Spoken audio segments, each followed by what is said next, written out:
Bismillahirrahmanirrahim. Assalamualaikum warahmatullahi wabarakatuh. Alhamdulillah wassalatu wassalamu ala Rasulillah wa ala alihi wa ashabihi wa man wala wala haula wala quwata illa billahi amma ba'd. Pada kesempatan yang berbahagia ini, Bapak ingin menceritakan sedikit kisah tentang salah satu sahabat Nabi, yaitu Abu Darda. Siapa itu Abu Darda? Nah, mari kita kupas, mari kita bahas pada pertemuan kali ini. Nah, Abu Darda adalah sahabat Nabi Muhammad SAW yang ahli hikmah. Apa yang dimaksud dengan ahli hikmah? Nah, ahli hikmah adalah bidang ilmu dalam Islam yang artinya memiliki pemahaman yang mendalam mengenai nilai yang bisa diambil dari kehidupan, bersumber dari Al-Quran. Nah, jadi hikmah adalah bidang ilmu dalam Islam yang artinya memiliki pemahaman yang mendalam mengenai nilai yang bisa diambil dari kehidupan, bersumber dari Al-Quran. Kemudian Abu Darda memiliki nama asli Uwaimir bin Malik. Sebelum beliau memeluk Islam, Abu Darda adalah seorang yang terkenal menyembah berhala. Nah, jadi Abu Darda sebelum masuk Islam, dia terkenal sebagai orang yang sangat amat menyembah berhala. Tahu berhala? Berhala itu adalah patung yang disembah oleh orang-orang kafir. Nah, jadi sebelum Abu Darda masuk ke dalam Islam, beliau sangat terkenal orang yang sangat amat menyembah berhala. Bahkan terdapat kisah beliau sampai mendandani dan memparfumi, dan memberikan parfum kepada berhalanya, memberikan baju, memberikan kain yang bagus dan parfum yang amat wangi kepada berhalanya itu. Nah, saking cintanya beliau kepada berhalanya, hingga suatu hari Abdullah bin Rawaha datang merusak dan membuang berhalanya. Kemudian Abu Darda melihat berhalanya hilang. Nah, kemudian Abu Darda marah dan ingin membalas dari perlakuan Abdullah bin Rawaha.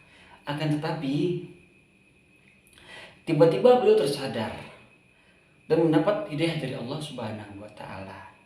Karena apa? Dia menyadari berhala itu tak mampu membelanya dan menolongnya dari Abdullah bin Rawaha. Dia pun beriman kepada Allah Subhanahu wa taala dan menjadi pengikut Nabi Muhammad SAW. Jadi pada suatu ketika Abu Darda mendapati berhalanya hilang dan rusak. Nah, kemudian dia mencari dan ingin membalas siapa yang merusak dan membuang berhalanya. Akan tetapi beliau tersadar, bahkan patung itu yang sudah dia dandani, yang sudah dia kasih parfum yang mahal, tidak dapat sekalipun menolongnya, dan tidak dapat membelanya. Akhirnya dia dapat hidayah dan menjadi pengikut Nabi Muhammad SAW. Kemudian Abu Darda merupakan seorang pedagang. Nah, bahkan disebutkan Abu Darda menjadi pedagang yang sangat amat sukses. Nah, ketika dia sudah memeluk Islam, dia pun meninggalkan profesinya, yaitu pedagang. Ketika dia sudah masuk Islam, dia tidak menjadi pedagang. Kenapa? Dalam suatu riwayat, Abu Darda ingin mencoba menggabungkan antara mendagang dan Islam. Dia mencoba menggabungkan antara berdagang dan Islam. Akan tetapi beliau tidak bisa.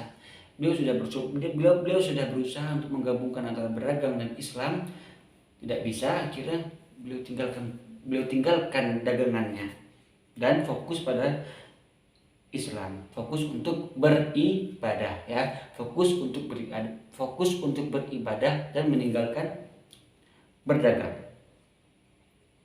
Nah, sejak beliau memeluk Islam, Abu Darda tidak pernah berhenti untuk belajar. Dia selalu merenung dan berpikir, Bahkan Abu Darda berguru pada Nabi Muhammad SAW hingga beliau menjadi ahli hikmah. Di masa Nabi Muhammad SAW, ketika Nabi Muhammad hidup, pendapat Abu Darda sang ahli hikmah menjadi pegangan umat Islam, dan dia selalu menyeru kepada kebaikan. Bahkan beliau pernah berkata, janganlah engkau makan kecuali makanan yang baik, dan janganlah engkau bekerja kecuali yang baik. Dan janganlah makan kecuali yang baik, dan janganlah engkau bekerja kecuali yang baik, kata Abu Darda. Kemudian lanjut kepada masa Khalifah Utsman bin Affan, yaitu khalifah ketiga setelah Abu Bakar, Umar, kemudian Utsman. Dia menjadi hakim yang disegani. Apa kata hakim? Hakim itu contoh di dalam suatu pengadilan ada seorang hakim yang memutuskan hukuman. Nah, itulah yang disebut dengan hakim. Nah, pada masa itu, di masa kekhalifahan Utsman bin Affan, Abu Darda dipercaya untuk menjadi hakim di negeri Syam. Nah, bahkan beliau menjadi hakim yang sangat amat disegani oleh masyarakatnya.